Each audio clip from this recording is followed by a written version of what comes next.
श्री राघवाय नमः। श्री रामचंद्राय नमः। श्री परमात्मा। बड़ा ही सुंदर भाव आप लोगों के सामने मैंने जिज्ञासा की रखते हैं। पूज्य श्री प्रातः स्मरणीय श्री डोंगरी जी महाराज, अद्भुत उनकी पुस्तकें हैं, उनकी पुस्तकों के माध्यम से उनका ज्ञान। कहते हैं कि ईश्वर अंश जीव अविनाशी, परमात्मा हर एक जीव में है, परमात्मा हर एक जगह है, हर एक क्षण में है, हर एक जगह है, हर एक पल में है। तो आखिर परमात्मा दिखते क्यों? और परमात्मा जब सब जगह विद्यमान है तो उनका दर्शन क्यों नहीं होता?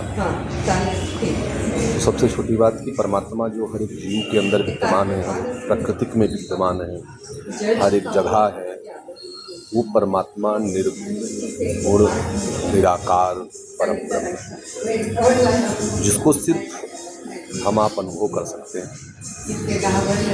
और जो परमात्मा निराकार परम ब्रह्म परमात्मा है, उसका अनुभव, उसकी कृपा का अनुभव किया जा सकता है। लेकिन जो परमात्मा मित्रों साकार है, उस परमात्मा को देखने के लिए हम आप में वो सामर्थ्य नहीं। तो उन्होंने बड़ा सुंदर भाव प्रकट किया कि परमात्मा को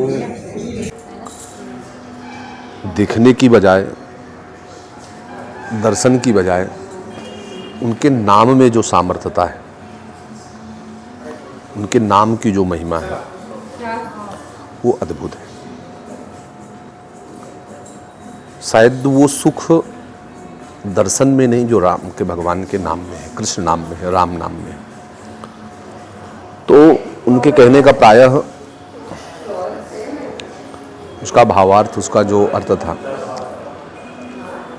कि जो परमात्मा का नाम है, गोस्वामी तुलसीदास जी ने भी बड़ा सुंदर वर्णन किया है कि कलयुग केवल नाम आधारा सुमिर सुमिरन। तो कलयुग में जो भगवान के नाम की जो महिमा है वो अनंत गुणगान कल्याणकारी है। तो दोस्तों, भगवान के नाम में वो सामर्थ्यता है कि जो जीवन के दैहिक दैविक भौतिक तीनों प्रकार के तापों को नष्ट कर सकती है। तो एक बड़ी सुंदर उसमें कथा थी नाम की महिमा की। वो नाम की महिमा इस प्रकार से थी कि एक राजा थे और उस राजा के एक सेवक थे उस राज्य में। तो मित्रों, जो वो राजा का सेवक था, वो राजा की तो बड़ी लगन से सेवा करता था, लेकिन उस सेवक को राजकन्या से प्रेम हो जाता है। सुनिएगा बड़े भाव से। अब उस जब राजकन्या से जब मोह हो जाता है, राजा की कन्या से जब मोह हो जाता है, तो वो इतना प्रेम कर बैठता है, अपने घर आता है, खाना पीना सोना सब कुछ त्याग देता है। दोस्तों, उसकी पत्नी जब इस तरह की, उस सेवक की पत्नी ने जब इस प्रकार का दृश्य देखा, तो उसने पूछा किससे? अपने पति से कि आप ऐसा क्यों कर। तो उसने कहा, मैं कुछ बताना नहीं चाह रहा हूँ। उसने बहुत पतिव्रता थी, उसने बड़ा आग्रह किया कि नहीं आप बताइए, मैं आपका कष्ट दूर कर। बोले नहीं हो सकता है मेरा कष्ट दूर, क्योंकि उसको पता था कि वो राजा का सेवक है और राजा की कन्या उसे प्राप्त नहीं हो सकती। उसने कहा देवी ऐसा नहीं हो सकता।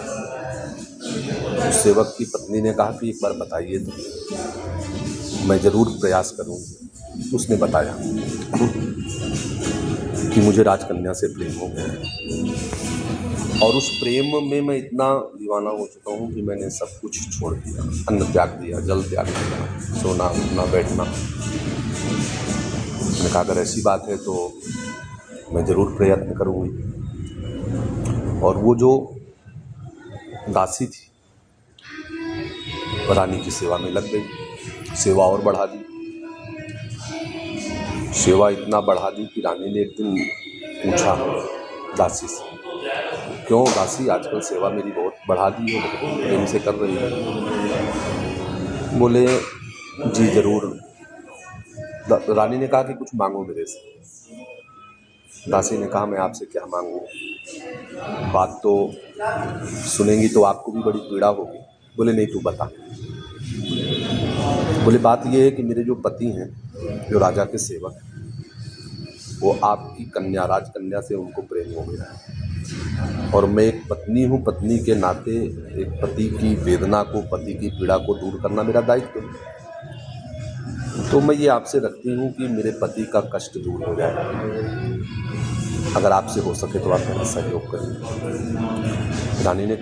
रानी जो कि एक बड़ी आस्थावान थी और काफ़ी वो संतों की संगति की हुई थी, उसने दिमाग लगाया कि अगर मैं इसको दंड देती हूँ, इसको प्रताड़ित करती हूँ तो भाई प्रेम करना तो सबका अधिकार है, किसी से भी कोई भी प्रेम कर सकता है। तो उसने विचार किया कि दासी से कहा कि दासी मैं तुझसे एक शर्त रखती हूँ, अगर वो शर्त अगर तुझे स्वीकार है तो मैं अपनी कन्या का विवाह कर दूंगी। दासी भी बड़ी प्रसन्न हुई। दासी ने पूछा क्या बात है, शर्त क्या है। तो उस रानी ने कहा कि शर्त ये है कि जैसा मैं कहूँगी, 6 महीने की मेरी शर्त है, जैसा मैं कहूँगी वैसे ही तुझे करना होगा। दासी ने कहा बिल्कुल मैं करूँगी। और रानी ने कहा शर्त ये है कि तू अपने पति को नकली साधु बना। बोले नकली साधु, रानी साहब बात समझ में नहीं आई। बोले जैसा मैं कहती हूँ वैसे तो करो, नकली साधु बना दे, राजमहल के बाहर बिठा दे, खाना पीना सारी व्यवस्था उसकी राजमहल से होगी।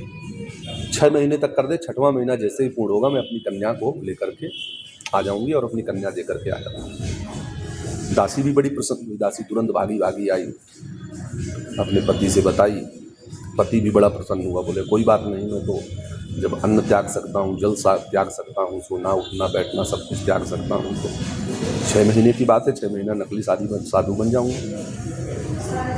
उस राजा के जो सेवक थे, जो दास था, वो नकली साधु बन करके राजमहल के बाहर बैठ जाता है और राजमहल के बाहर बैठ करके नकली साधु बन करके बैठा रहता है।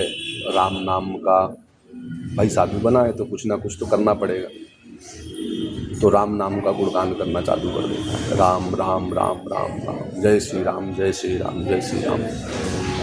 रानी सारी व्यवस्था, खाना पीना सात्विक, ये जैसे खाओगे अन्न वैसी प्रकार रहेगा मन। तो अन्न की भी बड़ी विशेषता है। रानी जो कि सत्संगी थी, संतों की संग की हुई थी, उसने अच्छे प्रकार से निरंतर उस दास को घर से भोजन इत्यादि की व्यवस्था करती थी और वो खाता था। देखिए कहने का मतलब, जब भगवान के नाम में इतनी सामर्थ्य है, वो नकली साधु बनकर के 6 महीने तक राम नाम का गुणगान करता रहा और बैठा रहा। 6वां महीना जैसे ही पूर्ण हुआ तो वो रानी अपनी पुत्री को, राजकन्या को लेकर के जब उस दास के पास पहुंची, तो विचार करिएगा दोस्तों, उस दास ने क्या कहा। बोले अब इस राजकन्या मुझे स्वीकार नहीं है। बोले क्यों भाई, तू तो इसीलिए तो बैठा था साधु बना। बोले मैं 6 महीने में भगवान के नाम में, भगवान के गुणगान में इतना मैं लिप्त हो गया कि मेरे अंदर जो दोष था, मेरे अंदर जो पाप था, मेरे अंदर जो दुर्विकार था, वो अब दूर हो चुका है। बोले कैसे दूर हो गया। बोले भगवान के नाम। राजकन्या को लेने से मना कर दिया। रानी मुस्कुराई। रानी ने कहा मेरा भी तुमको एक सही मार्ग पकड़ाने का यही मेरे लिए रास्ता था।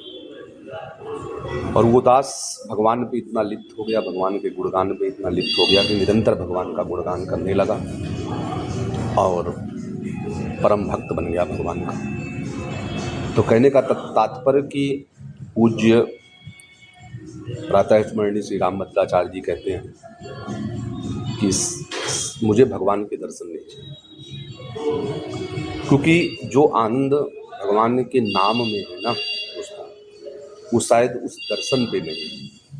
क्योंकि जब आप दर्शन कर लोगे ना तो आपकी इच्छाएं पूर्ण हो जाएंगी, आपकी इच्छाएं तृप्त हो जाएंगी कि मैंने परमात्मा को पा लिया। लेकिन जो भगवान के नाम में, जो कृष्ण नाम में, राम नाम की जो महिमा है ना, वो इतना सुंदर है, इतना अधिक है कि गुणगान करने से ही जीव के समस्त पाप दूर हो जाते हैं, समस्त दोष दूर हो जाते हैं, जीवन के सभी अंधकार दूर हो जाते हैं। इसलिए आप सभी से भगवान का गुणगान। जय श्री राम, जय श्री राधे। आप सभी भक्तों का कल्याण, आप सबके ऊपर भगवान की कृपा निरंतर बरसती रहे। जय श्री राम, जय श्री राधे।